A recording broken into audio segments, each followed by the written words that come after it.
Good morning, social media world. This is Damon Mason coming to you guys live from Coach Mason's film room. Today I'm working on my episode one, bringing back Football Chronicles. All right, bringing back Football Chronicles. I took a break for about a year, and I give a little bit more detail about Football Chronicles. But before I do that, let me work on these on my settings. I'm gonna go ahead and get started.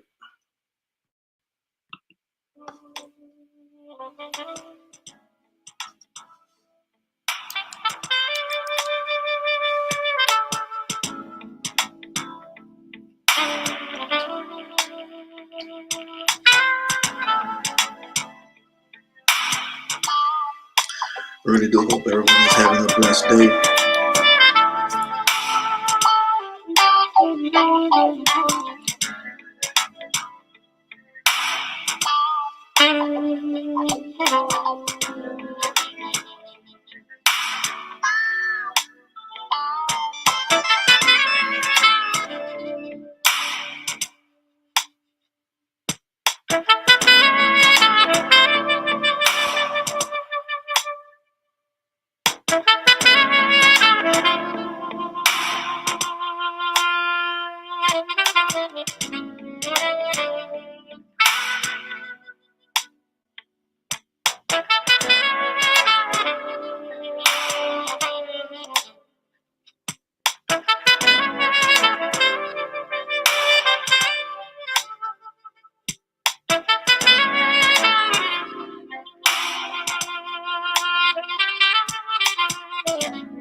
All right.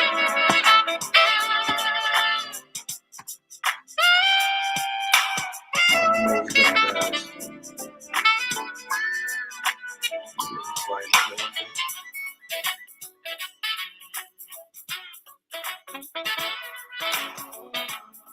Again, guys, good morning to you, or almost afternoon out here in the state of Georgia. And the exact time is 10:58. I decided tonight to watch my oldest at football practice today. I wanted to do this earlier, but I had to get the settings right. So again, guys, welcome to Coach Mason's Film Room. This is my YouTube channel, my official YouTube channel. First time I was saying that, official YouTube channel.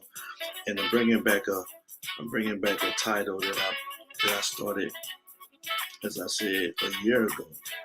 Football Chronicles. Now, when I first started Football Chronicles, I had a podcast. Just always trying to do something with the talent and the knowledge that God has given me.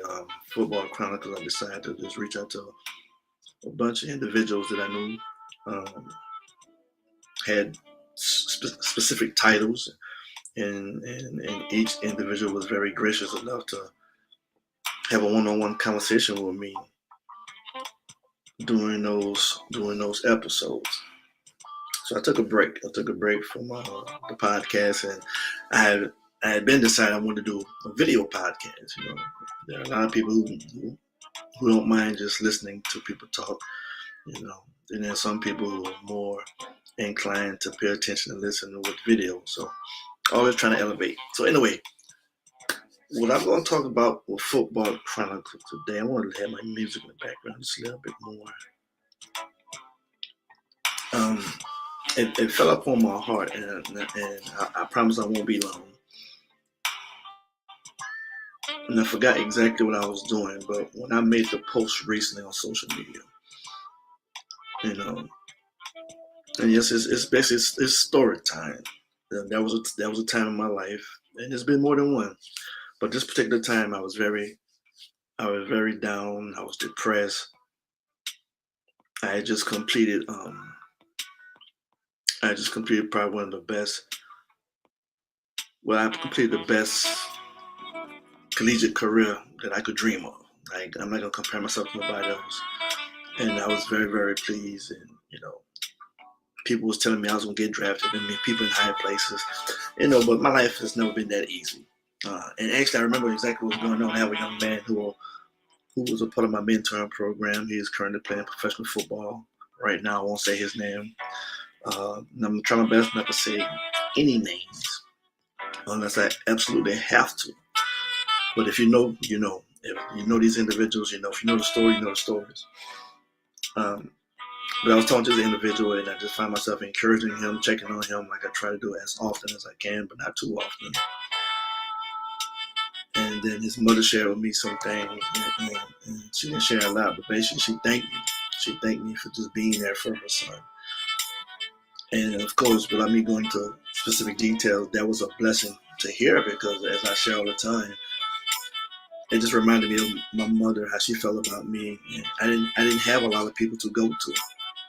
Like, I try to reach out to young boys, and there are a lot of people who are giving so much information across the social media world and training and whatnot. But I didn't have that growing up. What I did have was my parents who encouraged me, loved on me. I had a praying mother who did everything as a mother. And I mean everything. But she also did it, according to the word of God. She always included God in the equation in some shape, form, or fashion. And guys, let me pause right quick because I get this in. Because I am recording. But so I say that to say, when my mother thanked me, it just made me feel good. It made me felt good, because I was doing the things my mother told me that God had created me to do, or what God had chose me to do, chose for me to do. Which is, I often say, the reason we go through adversity, the reason why we go through anything in life, especially anything that's negative or some type of adversity, because how can you help someone if you haven't experienced what they're experiencing in any shape, form, or fashion? So like they always say, you want to be a leader, you want to be a teacher, you want to be you want to be a leader. Teachers are leaders. Leaders, you want to be some type of influence. Be careful what you ask for, because in order to elevate, you have to go through some stuff. Because if you don't go through some stuff, how can you elevate? Some things have to happen for some things to happen. I'm going to say it again. Some things have to happen in order for some things to happen. So anyway, so just sharing with this young man and his mother just thanking me, it just reminded me of everything that I had to endure, everything that I had to experience for times like that. And I'm grateful for it. So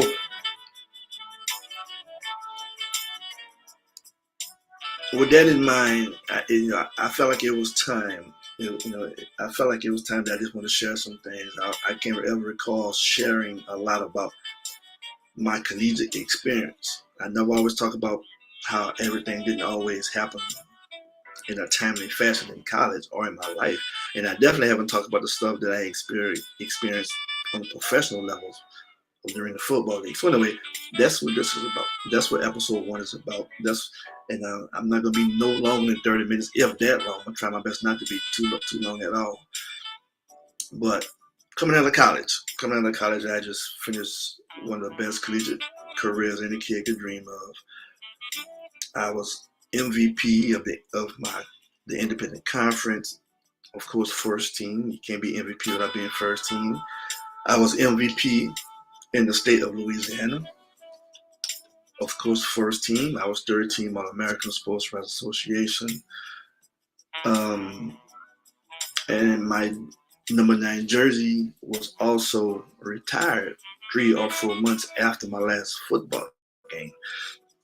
Earlier that year, I was featured. I had a feature article in Sports Illustrated um, because I helped my team, beat Texas A&M. They was ranked 25th in the country, and of course, Louisiana Lafayette was ranked nowhere near being ranked. So I had a great career. I had a great career, only to say that after all the accolades I had accomplished, I was not given the opportunity to participate in any type of all-star game, bowl game, that are held for seniors coming out of college, seniors who have basically made a name for themselves. I was not invited to anyone's training camp. I had a couple of workouts for NFL teams, and that's about it. I ended up having a tryout for a Canadian team, the Calgary Stampede. I tried for them, and that trial didn't go very well. Neither did my workouts. I ran a 4.6. I know, I ran a 4.6, but there was a reason behind that. And the reason behind running the 4.6 was the type of shoe I was wearing, but I didn't find it out until I went to Canada. And I'm sorry, until I went to this trial for the Canadian League. That was, and the general manager from Canada, from Calgary Stampede, was there, and this was held at the old Dallas Cowboy Stadium. And basically, the man was like, young man, you can't play football and basketball shoes. So again, not again, but that information was vital. So there was a young guy, I keep saying young kid, but a young guy who was trying out with me from Texas Southern, and he said, man, here, try these shoes on, some running shoes. I always tell people when I tell the story that I was a baseball player. I ran track, but I never practiced track. I was just fast. I knew how to run, but I didn't know how to run. If you can figure that out. But anyway, he gave me his running shoes. I ran a 4.4. I went from a 4.6 to a 4.4. Just by wearing the proper shoe, and the rest is history. Everybody went crazy and it must be the shoe. If y'all remember back in the day, that old slogan by Michael Jordan commercial, it must be the shoe. It must be the shoe. So anyway, I ended up going to Canada, stayed there for until the last cut. I just know I was gonna make the team. Ended up getting cut. You can only have so many Americans playing in Canada. How can you have a Canadian league and not have majority Canadians playing? So anyway, I ended up getting cut, coming home, and I was depressed. I went from being on top of the collegiate world, being the smallest strong safety in college football that year, and being one of the best to not playing football. And I was just down and out. And I'm saying this for motivation, because what I do with my company, Diamonds Up Extension, and the goal is, there's many goals that I have, but the bottom line is about mentoring young boys and young girls, student athletes, and trying to help them get into position for possible scholarship opportunities. And you just can't stop there. There's so many factors that go into play. We talk about athletic scholarship, building relationships. That's why I consider myself many things. But the one that's most important to me is I consider myself a mentor who wants to build a relationship with these young boys and young girls from as early as the 6th grade, of course, up and through high school, and beyond high school throughout their collegiate years. And even after their collegiate years, the goal is to help lead them and guide them into some type of professional career, rather it be in their professional sport, if not as a productive, working, money-making citizen in society. They are also professionals. Professional is something you don't just get paid for it, but professional is based on how you do what you do in preparation, all these kind of things. And that's a conversation for another day. But that's what my DM9s I'm sorry, D9 is my brain, but diamonds of extension is all about. So I'm always finding different ways to try to motivate these young boys and young girls, and that's what this story leads to. So coming home and not playing football for 6 months, and I was down and out. I went out and got myself 3 jobs, but before I went and got acquired 3 jobs, as I posted when I made a comment about once upon a time, I guess that's the title, it should be Once Upon a Time in the Arena Football League. But that before I played professional football in the Arena Football League, this will lead up to it. This is the story. How I had a one-on-one conversation with God. I mean, even before that, guys, I cried, I prayed, I cried, and I prayed, and it was so hard. It was so hard where I couldn't watch football. I couldn't listen to a football game. Anything pertaining to football, I couldn't watch it. There was times I'd be in my house and I'd watch it. I'd be looking at my old highlight tapes from college that I just a semester ago. And I just couldn't believe that I wasn't playing football right now. And even my dad, just being a father, the best way he could buy. Sometimes he just walk in there and just say, "Here, you want a beer?" And he just give me a beer just to, I was grown at the time. So, but then I decided, okay, enough crying, and because the crying, the pity party, nobody was not going to help me but myself. If I was not willing, excuse me, I had some talk in the background. If I was not willing to do certain things, nobody was not going to feel sorry for me or have pity on me and just give me an opportunity. So I did the thing that I knew best to do. Based on the many conversations, the many times my mother prayed for me and taught to me according to the word of God, pretending to the word of God. At that particular time, I know now that all that was meant for that moment. So when it came down to where there was a time when I had to have a one-on-one with God, and my conversation went like this here, I was like, "Lord, I know you did not allow me to accomplish all the things I have accomplished for my football career to be over with. Lord, I know you didn't give me the talents and abilities that you gave me for me to not be using it no more for the rest of my life." So that was my conversation. Just just reminding God, you gave me everything. You gave me my talents. You allowed all this to happen in my life. Then the conversation switched to a confession of faith. I started telling God, "Lord, I'm gonna play football again." That was just my faith. Lord, I know because of what you gave me, because of what you allowed me to do, I know I'm gonna play football again. Confession of faith. Lord, I'm gonna play again. I know. I don't know when. I don't know where. I don't know how. But I know I'm gonna play football again. So I had a conversation with the Lord. Then I had a confession of faith.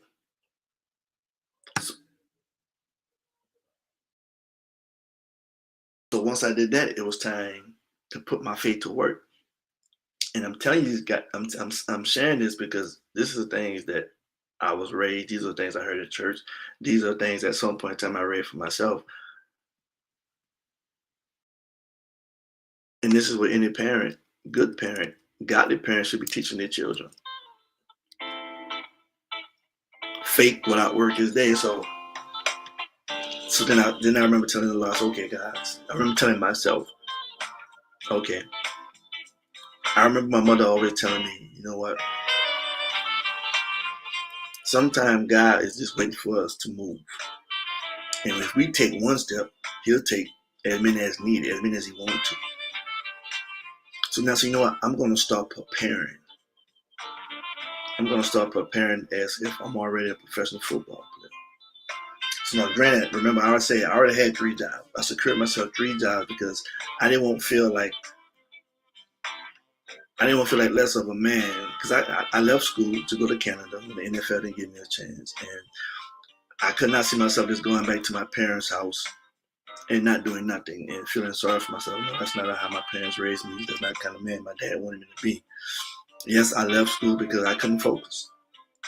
In my mind, I was like, I can always go back to school, but the opportunity to pursue a professional football career comes once in a lifetime. I'm going to take this once in a lifetime opportunity. So that's why I left going to Canada. And when I got cut, I came back and decided to, I don't have to be a professional football player to feel like a successful man. So 3 jobs so I can make the kind of money at that time that I was pleased. Now, granted, guys, again, if you know, you know. At that particular time, things got a little bit better. I was working 3 jobs, and after that confession of faith, my conversation with the Lord, my confession of faith, and then the decision to put my faith to work. So roughly, what I was doing, I was on a job. I work out, do whatever I could, push ups, squats, jumps, jumping jacks, anything. And then I would leave. Once I left the third job, I would leave and go to the gym and work out. Watch what I eat. Go buy me smoothies every now and then, Smoothie King. Put the proper things in my body. I drink a lot of water. But then there was Wednesday. I was going to church faithfully. I was going to church on Sundays, praying and crying. Then I would go to Bible study on Wednesdays. And for some of y'all who watching this, some of my friends probably remember. One of them has passed on and gone. May you rest in peace, D'Artagnan Johnson. But I used to pick up. Remember, I said I was not going to say no names unless I absolutely have to. I have to at this point because the names I'm going to say right now are very relevant in my life, and they were very relevant at that time. I remember I used to pick up D'Artagnan Johnson and Derwell Millen, and I used to take them to Bible study with me. And I remember one night we heard something at church. It was at Pastor Steve Parallel Church, and he was speaking on on faith. And I won't get into it verbatim, but after the service, I remember taking my friends. We rode down to Kenner, Louisiana, and I said, "Man, I'm going to lay hands on a sports utility vehicle." The Pastor Parallel was preaching on faith, teaching on faith. And there's nothing wrong with faith. There's nothing wrong with speaking things into existence, but you have to be willing to put things in position to get to make your faith a reality. Now, granted, if you trust in God, you trust in God, but you still have to do the work. So again, I'm down and out, so I'm trying everything. So I did that anyway. So the point is, again, if you know, you know. So one day, after putting all this into practice and doing this faithfully for 6 months, going to church on Sundays, going to Bible studies on Wednesday, praying, crying, working hard, working out, and preparing, not just preparing like I'm already a professional football player. I'm speaking it. I'm telling people I'm going to play football again. I don't know, and so I'm just speaking this here. I'm speaking on my faith. I'm trying to elevate my faith. Until one day I came home from work, and my mother told me that there was a phone call. I had 2 phone calls. I received a phone call from the World League. If you remember, the World League used to be, the World League before it was NFL Europe. Before it was NFL Europe, it was the World League. And so that was exciting in itself. That was she said that was a coach or a scout, whoever from the World League representative. They wanted me to send them my highlight tape so they can look at it and decide they want to put me in the draft or not. But the only problem I had with that was they wanted me to send them like $500 along with my tape. Maybe it's not $500, but I had to send them my tape and send some money so they can look at my tape. And that just didn't make sense to me. Why am I sending you my tape and send you some money just for you to look at my tape? So, but still, I was excited. Someone is calling. Someone is calling for me. But the second phone call that she told me I had was very, very encouraging. It was the Shivers from Lafayette, Louisiana, and I won't say much about it. But when I made contact with them, they introduced themselves, and they were like, "Well, Damon, we're some of your biggest fans. Your son. Well, of course, our son plays football with you. James Shiver Jr. was a walk-on at the time with me." And they was telling me we used to come to the games every Saturday night just to see what you're gonna do. You're exciting, and so they just gave me a whole bunch of praise and everything. But the bottom line was, they was like, well, we just purchased an indoor football team. We know nothing about football, but we want you to come help us build this team. And so, wow, you know, I don't know how long it was before I had that prayer and confession of faith and put my faith into actions. But it was just a blessing that, I was always taught that when God pours out blessings, He pours out in abundance. So just to get any type of opportunity to do the things I love to do was exciting. So the Showers were very gracious. They gave me a job in their company. They brought me a car, and set up with their bank where I can pay the bank back, which went, my car notes went directly back to their account. And it was just a blessing of our opportunity. A couple of my teammates allowed me to live with them in Lafayette, Louisiana, while I was working in Lafayette. We practiced that in Baton Rouge, and what I was doing was, guys, I helped them found the head coach, his name was Buford Jordan, who was a former Saints player, one of those, we consider him a former great for the New Orleans Saints running back. And I knew of Buford Jordan because he was working with the agent that I had at that time. So I reached out to him, and of course he was very excited about that opportunity. I was also working as a PR marketing guy. I was calling newspaper people, radio stations, and just trying to promote this, what we were trying to do. And so at one point we did such a good job that we actually had a big trial that was held in Baton Rouge, Louisiana, on the outskirts of the College of LSU. It was very exciting times. So what happened was, you know, again, I didn't have to travel, but the love of the game of football meant a lot to me. So I took the opportunity to put my cleats on and go out there and just participate in the open trials. And during that time, looking at my time, about 3 minutes. So during that time, just doing my drills and do the things that I love to do, the things I did well. After the trial was over with, the owner came to me and said there are three gentlemen from Orlando, Florida, who represent the Arena Football League. They want to talk to you. It was Jay Gruden, Les Moss, and Fran Popsadero. And so they came and talked to me. Now I remember I was doing drills. I remember seeing three white men sitting right there watching me. I hate to say it that way, but it is what it is. I remember watching them. Of course I don't know who they were, and they talked to me. And when I tell this story all the time, I tell people all I heard was blah blah blah blah blah, free trip to Florida, blah blah blah blah blah. So basically, what they were saying was, they was impressed with what they saw, and they wanted to fly me out to Orlando, Florida, to work out with and against some of their better players on their team. And so I'm like, all right, cool. Hey, I'll take that free trip to Florida. But in my mind, I'm like, why would I go way to Orlando, Florida to play indoor football when I can play indoor football right here in my own backyard in the city of Baton Rouge? And basically, I've helped put this thing together. So some things happen to kind of force my hand, and so the way I ended up getting to Orlando, again, something happened to force my hand. And even before that, I remember Jay Gruden gave me a call, and he was like, actually before that happened, and I'm closing. I went to one of my coaches in college, Coach Gannon, Richard Gannon. Richard Gannon was one of the Raising Cajun greats who played with the New England Patriots for a long time. And I went to Coach Gannon and told him about it, and he put me on knowledge. He said, "Well, that's a big family. Their dad is a scout for the San Francisco 49ers.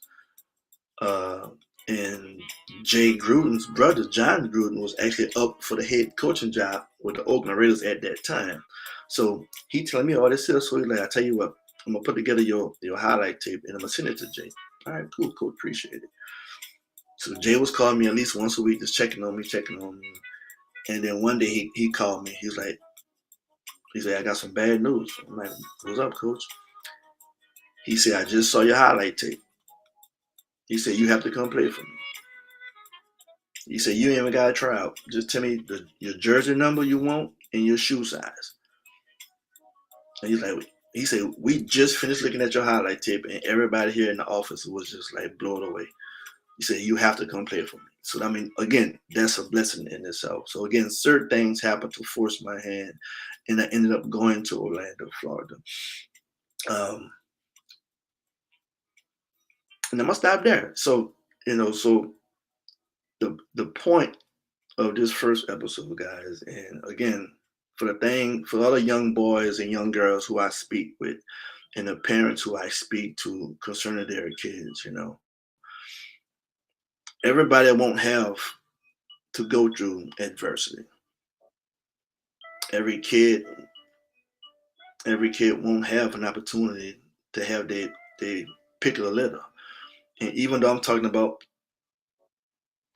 my starting grounds as a professional athlete is very relevant, because at each phase of my life, high school, collegiate, professional levels, there was adversity I had to face. So the bottom line is, as I was taught, and I'm still trying to teach today, if something is for you, you take it and you use it. If it's not for you, hey, just let it go in one ear out the other ear. But I take a lot of pride in knowing in my heart that there are a lot of kids who will experience some of the things, or if not a lot of things that I had to experience. And the beauty and the blessing for me is knowing that, this is what I was taught as a kid, that I was predestined and preordained to go through a lot of adversity, a lot of setbacks, a lot of negativity, so I can be a blessing to someone else. Just simply by telling them, hey man, I understand how you feel. I know exactly what you're talking about. Guess what? It's okay. You're going to make it. This is how I made it. Now, I can't help you make it, but I can give you some advice. I can help lead you. I can help guide you. I can even pray for you. I can pray with you. Now, what you do with the information is on you. And it all starts with God and it ends with God. So, guys, that's going to be my first episode for the day. I hope you enjoyed it. And the goal right now is to do this every Tuesday. Actually it's Monday, so I just felt like I wanted to do it. So, matter of fact, I'm not gonna say when I'm gonna do it, because I'm bad on setting dates and setting times, but I'm gonna be very consistent. So, anyway, in closing, you guys take care, be blessed, be safe, and as always, I'm gonna end by saying peace, and I hope to see you next episode 2. So until then, take care.